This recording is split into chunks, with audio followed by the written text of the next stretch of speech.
Magsitayo ang lahat. King, panguluhan mo ang ating panalangin sa ngalan ng Ama, ng Anak, ng Diyos, Espiritu Santo. Magandang araw sa lahat. Section Poseidon, kumusta ba kayo? Nag-almusal na ba kayo? Mabuti naman. So,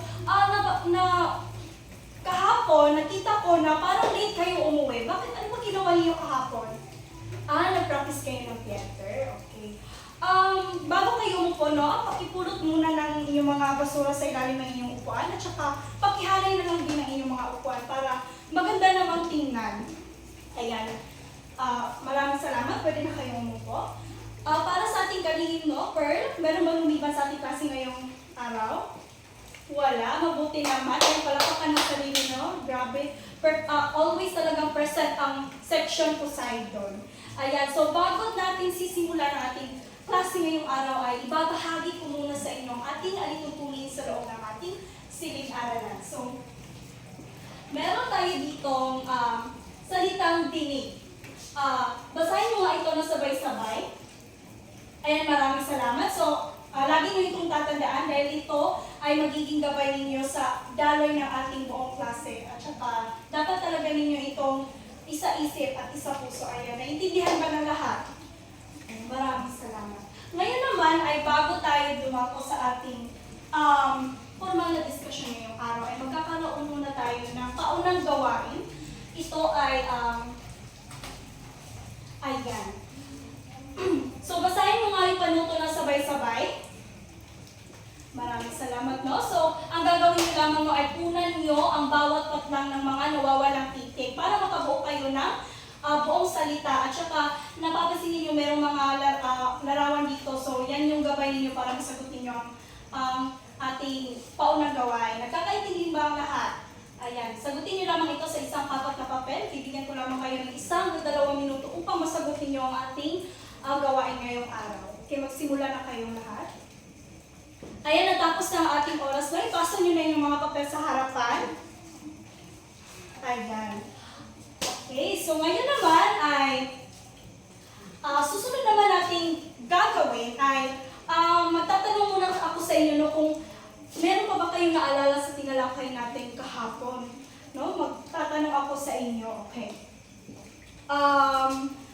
Sino ba dito? Okay, Mark. Para sa iyo, ano ba yung paksang tinalakay natin kahapon?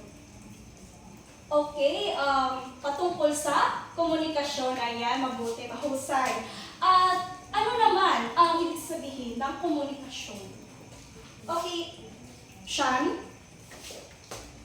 Ayan, may punto ka, Talagang nakinig ka talaga kahapon siya, Yung pagkomunikasyon, yung pagkikipag-usap sa kapwa natin, ayan. So, may punto si Sean. Okay, so ngayon naman ay, gusto niyo pa ba magkaroon ng isa pang gawain? Okay, so bago natin sisimulan ng ating pag-aaral ay magkakaroon muna tayo ng motivasyon kung saan para naman ma-energize kayo. Ay, handa na ba ang lahat?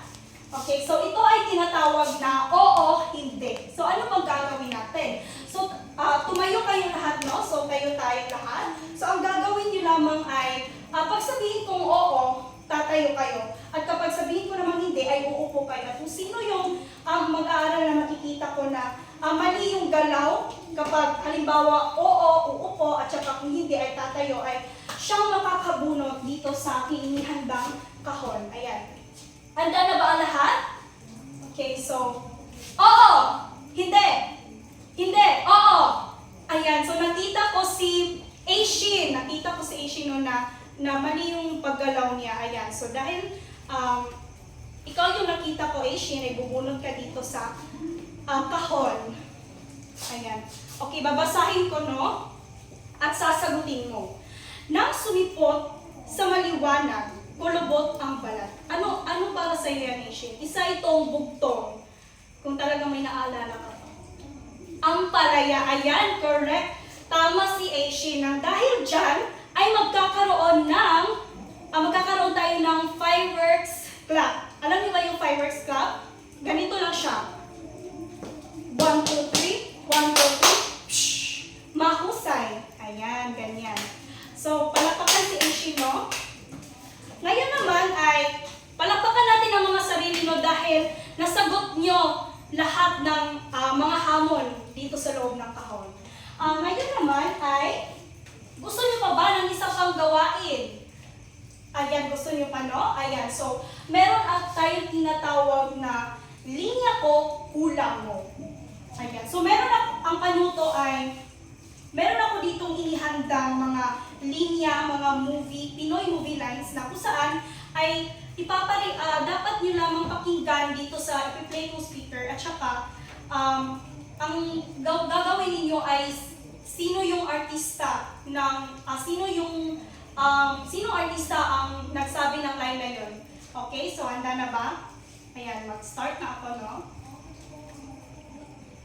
Ayan, okay, so Jillian, okay, pipili ka ng number from 1 to 100.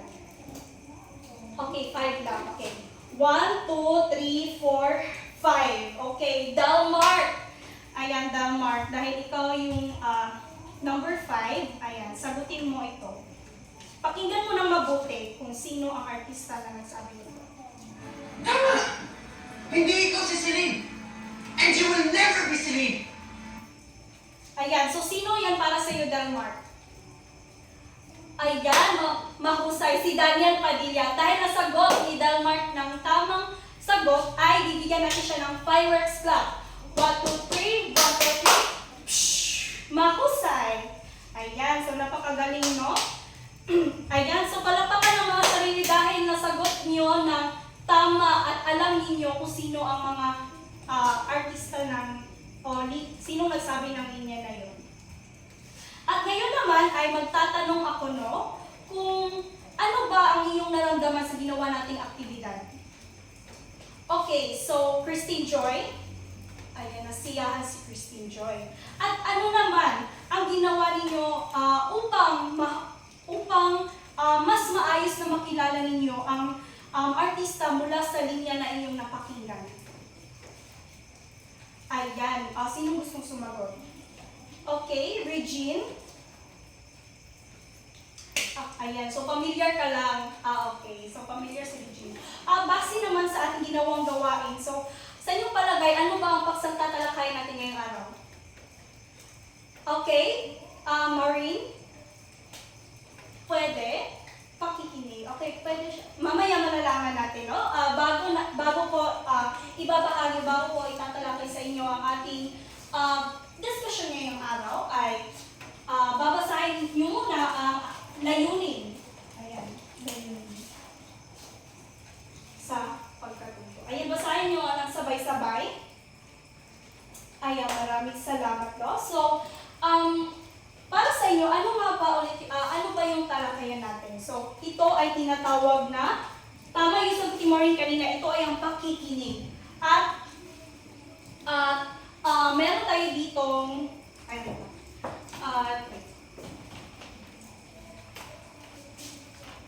ayan, so ano ba yung pakikinig? So, pag sabihin natin pakikinig, ito ay ang aktibong proseso ng pagtanggap at pag-unawa sa tunog o salita mula sa iba. So, ginagamit natin dito ang ating tenga upang tayo ay, kapag tayo makikipag-usap, ay alam natin kung ano yung naisipaywatig ng ating kausap. At pag sabihin natin pakikinig, ay hindi lang dapat tayo nakikinig, dapat ay nauunawaan din natin kung ano yung sinasabi ng ating kausap. Nagkakaintindihan ba na lahat? Ayan. Maraming salamat. So ngayon naman ay meron tayo dito mga dulog sa pagturo ng pakikinig. So ito talaga yung pinakapaksa natin, no? Mga dulog sa pagtuturo ng pakikinig. So ano nga ba ang dalawang dulog sa pagtuturo ng pakikinig? So una, pagkilala at pagtatangi sa pamamagitan ng pakikinig o auditory discrimination. So layunin nito na makilala at matutunan ng iba't ibang tunog o uni. So mga halimbawa niyan ay anong tayo bata pa, pinaparinig na sa atin kung ano yung mga tunog ng mga hayop at alam natin kaagad kung ano yung mga tunog nila. Halimbawa sa pusa, alam natin meow meow, base lamang ito sa ating mga napakinggan sa paligid. At ano pa ba, natutukoy natin yung mga iba't ibang mga bagay, halimbawa sa mga sasakyan dahil naririnig natin ito sa ating paligid. At pangalawa naman, kasanayan sa pag-unawa o comprehension skills. So ito yung kumbaga hindi mo lang napakinggan, kumbaga inuunawa mo rin ano yung napakinggan mo. At halimbawa niya no ay ako dito sa inyong harapan, kapag ako ay nagtatalakay ngayon at saka mamaya ay magtatanong ako at sasagot kayo. So yan yung isa sa mga halimbawa ng kasanayan sa pag-unawa kung saan dyan yung ilalahad yung mga opinion, kung ano yung mga hinahinwa sa inyong mga napakinggan. Ayan. Nagkakaintindihan ba ang lahat? So, ito patungkol sa mga dulog sa pagtuturo ng pakikinig. Ayan, mahusay magaling. Okay, so ngayon ay handa na ba kayo sa ating susunod na naman na gawain? Ito ay ang tinatawag na tala-tanong. So, mayroon ako dito inihandang mga bond paper. So, dito ang pangkat 1, pangkat 2, at saka ang pangkat 3. So, ano ba yung gagawin ninyo? So, meron ako ditong babasahin na mga talata na kung saan pagkatapos kong basahin ay unawain niyo talaga, pakinggan niyo na mabuti ang aking sasabihin at saka kailangan niyo sagutin ang aking tanong. Ayan, nagkakaintindihan ba? So, meron ako dito inihandang mga talata, no? So, sandali lang.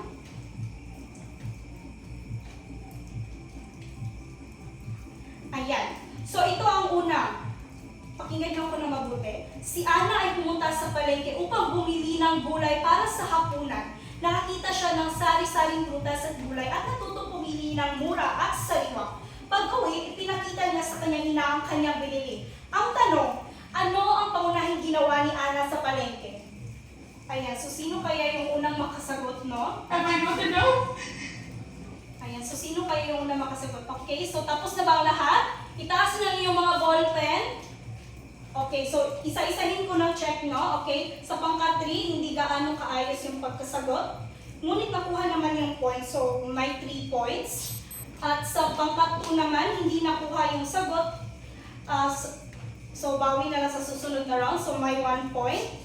At saka dito naman sa pangkat 1, mahusay nyo siya nasagot, tama, kompleto siya, may 5 points. Okay, so at dahil sa punto na ito, no, ay ang pangkat na may maraming puntos ay ang pangkat 1. Ayan, palakpakan ng pangkat 1. Okay, ang pangkat isa, okay. Dahil dyan, bibigyan natin ng fireworks clap ang ating mga sarili. 1, 2, 3, 1, 2, 3, pshh, mahusay. Ayan, so ngayon ay magtatanong na naman ako, no? So ano ang inyong nahinuha sa ating ginawang gawain?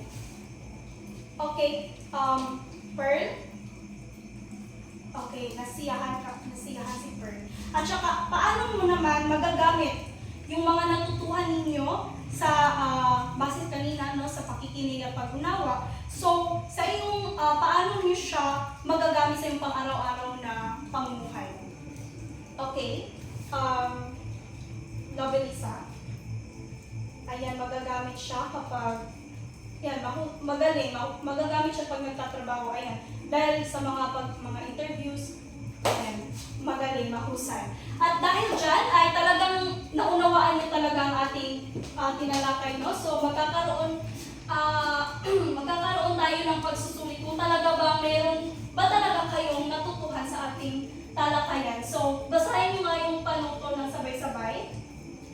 Ayan, so, yan yung gagawin ninyo, no? Isulat niyo lamang ito sa 1/4 na papel at bibigyan ko lamang kayo ng mga 5 minuto upang masagot. Ayan, natapos na. Okay, pasan nyo lang yung mga papel sa harapan.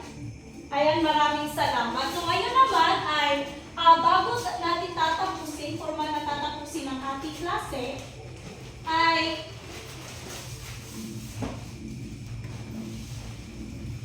magkakaroon muna kayo ng takdang aralin.